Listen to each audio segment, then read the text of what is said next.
It's all about just being happy with where you're at in life. But at the same time, what are your self-limiting beliefs and how do you overcome them? The only thing you can really control in life is your thoughts and your actions. And at the end of the day, it's truly just about being happy and a lifelong learner and continuing to grow as a person.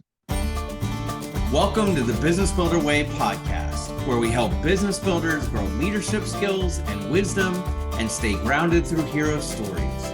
So let's get after it.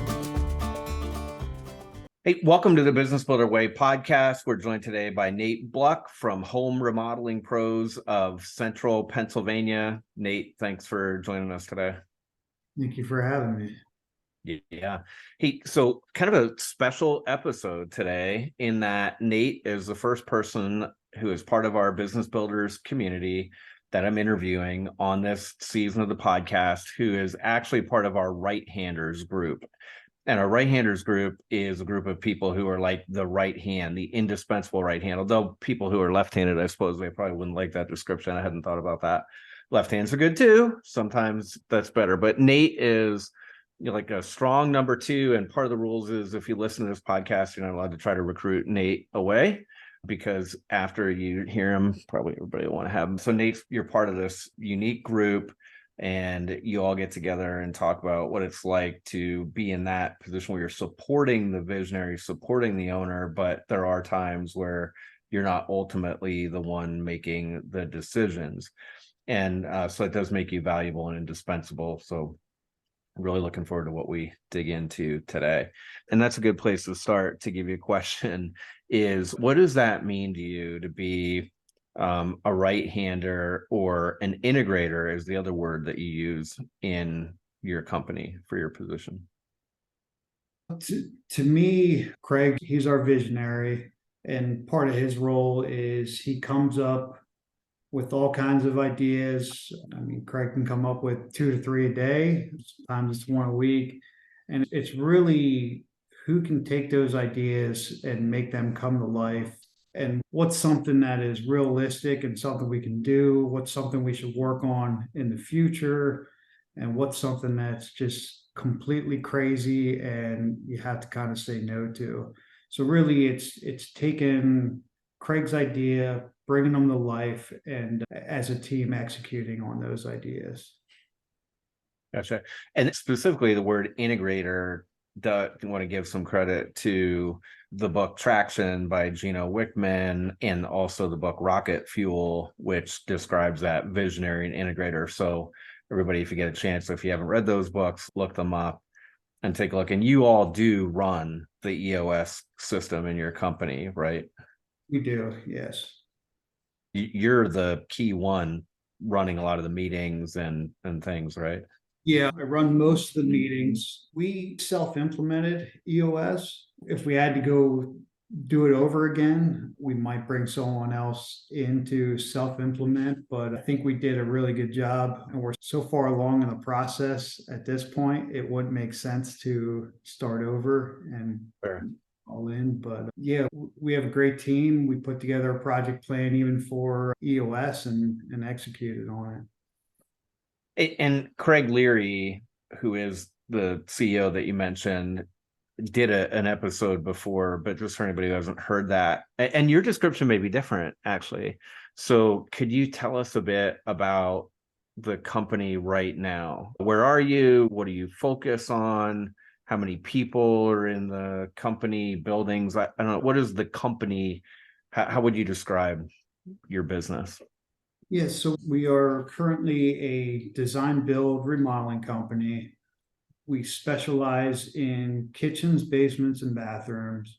We recently added a decking division onto Home Pros. We are currently in the process of looking at adding a one day bath division, and we're still kind of deciding, okay, is this going to carry its own brand? Is it going to be a sub brand of Home Pro? So that's kind of what we're thinking through right now. We have about 60 employees. Awesome. And yeah, Craig said earlier today, like this one day bath thing, like done deal, going, and you're still working out the details, which indicates that you're going to take that and you're going to make sure the who, what, where, when, why, and how are all taken care of, right? Yeah, I think we're all, as a team, we're all in on it. We're still trying to decide how we want to execute on it. Is this something that's gonna be good for our current brand, or do we create a whole new brand? But we're definitely gonna execute on it. It's just deciding what avenue we want to take. Yeah, that's great. How did you come to Home Pros? Have you always been in this right hand? I mean, I guess nobody's always been in a right-hander role, but have you done that before? What's the story of how you came to Home Pros and to meet Craig Leary? Sure. I mean, you want the long story? You want the shortened version? Medium. Yeah. So medium. I've been in this business my entire life. Straight out of high school, started in construction. I've worked numerous jobs. I've always worked my way up to some sort of leadership role, never quite a right-hander role. And I was kind of tired of bouncing from job to job. I had a job at the time, but I just didn't feel it was a place for me. And I was just looking for my forever home. So what was nice, I had that advantage where I wasn't in desperate need of work. I just wanted to kind of take my time, find the right place. And I remember interviewing with Craig, and I told him I am looking for my forever home, a company I can grow with. And what I really liked about Home Remodeling Pros is when I interviewed, it was still in its infancy. It was such a small company, but he explained what he was building and what the opportunities were in this company. And I was all in. Now, I didn't, at the time, I started as a lead installer for us. I thought I can grow into a project manager role. I never truly thought I would be anything more than that. But Craig and some others in the company really opened that curtain up and just kind of showed me what I was capable. And he's a great coach, so he was able to just really grow me as a person. What was the conversation like where did you ask to be in a position of more responsibility, or did he request that you move into a position of more responsibility? How did that happen? Yeah, so when I started, I did tell him I wanted this. I did eventually want to be in project management. And he said, based on your resume, we can certainly see that in the future.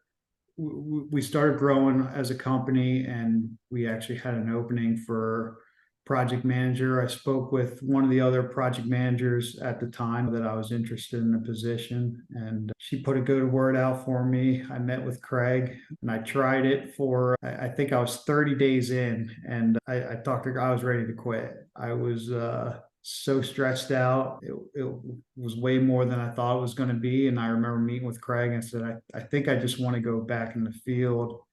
And, Craig had a nice conversation with me. He said, I respect you. I want you in the company. I'll honor whatever you decide, but I really think you should think about it because we're just going to be having the same conversation in 3 months and you're going to be back in this role again anyways. And I decided to stick with it, and things got a lot easier. At that point, we were nowhere near where we were now. We've come a long way since then in our processes and organization, and it's just a lot easier to manage at this time. How many years ago was that? This time period we were talking when you were. Probably about 4 years ago. So 4 years ago, about how many employees do you think you had? Probably had about 20 employees at the time. So in 4 years, you've gone from 20 to about 60-ish. Yeah. And dramatically increased how many projects you're doing along the way. You've been buttoning up processes and looking for any waste that you have and doing optimizations to get to where you're at now. Yeah. Our growth from the beginning was just extremely fast. So we almost worked backwards a little bit. We grew, and then it's like, okay, now we got to figure out how we're going to organize all this growth. But the team's done a really good job. So we were together last week. You and I were live with another group of the business builders, and we were at a survival business bushcraft school, cold cracker bushcraft, with Dan Wolwack. And you shared a little bit about this being an integrator and being a right-hander and helping Craig, who's a visionary. And afterwards, Dan said to me, what is that guy Nate does? And how would I find somebody like Nate to come join me and help push me on? What would you say to a guy like Dan? How do they find somebody with like your unique mindset, grit, determination, and kind of organization ability, etc.? How do they find somebody like you? I think if I had the true answer for that, I could make a ton of money. And I think Craig will tell you it was just kind of dumb luck with us. You just got to find someone who is really bought in to what you're building and has the capacity, and someone who's open to growth, and someone you can train and build with attention to detail. Yeah, I wish I had a nice Yeah. answer that everyone could go off of, but a lot of it was luck with us. Well, and it sounds like some of it was who Craig has become and his ability to see potential in you and then work to kind of bring that out. I would guess that you could have worked for other business owners and they would have not realized the potential that you had. And some of it was you were ready, and so you were open, right? Yeah, and a lot of what Craig does too is, I think one of the reasons he's able to bring people along is just he manages with compassion. You can tell he truly cares more about his people than the profit of the company. So that's rare to find someone who talks to you like a human. And Craig will tell you he gets joy out of watching people. Whereas when he was a carpenter, it was, oh, this project looks great. I'm so proud that I was able to do this. Now he gets his joy from growing those people. Mhm. You got to be willing to do the work yourself. You must take joy in watching people grow and develop then too. I do. There's quite a few people now that I've actually worked with that were carpenters in the field, and now they're managing projects. And it really is a satisfying feeling seeing them come along. And you mentioned that he seems to be more concerned about people growing than profit. However, you're definitely not a not-for-profit, and the business is thriving and doing well in that area too, right? Right. I mean, yeah, obviously profit is important so we can keep these 60 employees and their families. So I'm not going to say we don't care about profit. Obviously that's important, but at the end of the day, we have a company that's going to do the right thing regardless of profit. Yeah.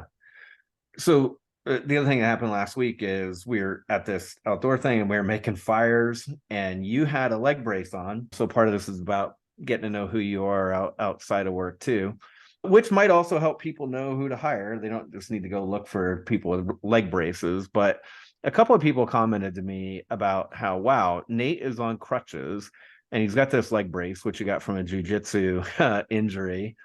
And yet you were going through the woods on these somewhat uneven trails and mud and going to where we were going to make fires and kind of doing the deal. What have you had other people notice that, hey, you're a resilient guy and you're not a victim? And I know you're a humble guy, but has that come up before? Yeah, I think it has. It's funny when you're on crutches, it's almost amazing how many people are like running in front of you to open up the door, or I'll carry that. And I struggle with it because it's like I'm capable, I can do this, I'm fine. But yeah, I really appreciate that. I just, if I can do something, I want to do it. So Yeah. Who are you when you're not working, Nate? so when I'm not working, husband, I've been married, oh man, 21 years now. My wife was my high school sweetheart, and we lived about a block away from each other. So I've known her since I was a teenager. I've got two little girls, and that's what it's all about at the end of the day, is just being able to provide a life for those two little girls. Yeah, awesome. And before I hit the record button, you and I were having a chat about how's today, what's going on. And one of the things I love about our group is we can talk about business, and we talk about profit, and we can talk about leadership, things like jujitsu. And we were all stoked for you, and then bummed when you got hurt. Family, those things are all true. But you talked about something a little bit deeper, which was, you said, I've been doing a little bit of mindset work again. And I love that you're aware, and that you're working on those things. And I love surrounding myself with people who are trying. Doesn't mean you get it right all the time. So what does that mean to you, mindset work? So to me, mindset is it's all about just being happy, just being happy with where you're at in life. But at the same time, what are your self-limiting beliefs and how do you overcome them? The only thing you can really control in life is your thoughts and your actions. So trying to take anything that's out of your control and just not that impact how your day is going to go, how your life's going to go. And for me, at the end of the day, it's truly just about being happy and a lifelong learner and continuing to grow as a person. A lot of times the world can be sort of a rough place, and there's certain people we're surrounded by who might have a bit of a negative outlook or a victim outlook, or feel like things happen to them, and legitimately, like, there are rough circumstances. So I'm not, discounting that. However, it can just feel like sometimes folks are kind of living status quo life at certain. You may have people like that on your team. And I know you've also done things with Matt Culp in our community to be proactive about finances and saving and financial planning. And now we're talking about this thing with mindset. And you were in a jujitsu tournament, which at age 38, to go out and do a jujitsu tournament, a lot of people wouldn't go train and try to do this thing. So you live intentionally. How do you share that with other people on your team so that they might see more possibility for themselves? It's a lot of coaching, and just every situation's kind of different on how I go about coaching them.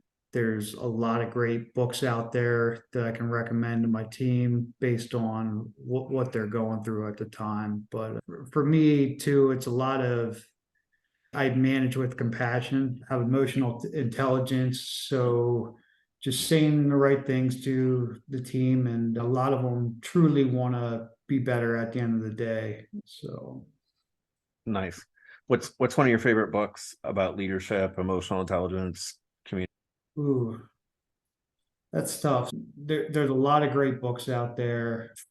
I like a lot of books on how I lead myself. So, like Extreme Ownership was a nice book for me. We practice that throughout our organization, and there's so many. Leaders Eat Last is a great book. Pat Lencioni, just about every book he's ever written is a Mhm.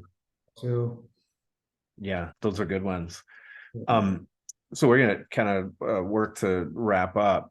In our business builder group, if somebody is joining and becoming acquainted with everybody, do you have any advice for them for how to use the group or how to be in coaching? How have you been using this work that we're doing together? Yeah, I'd say come in with an open mind.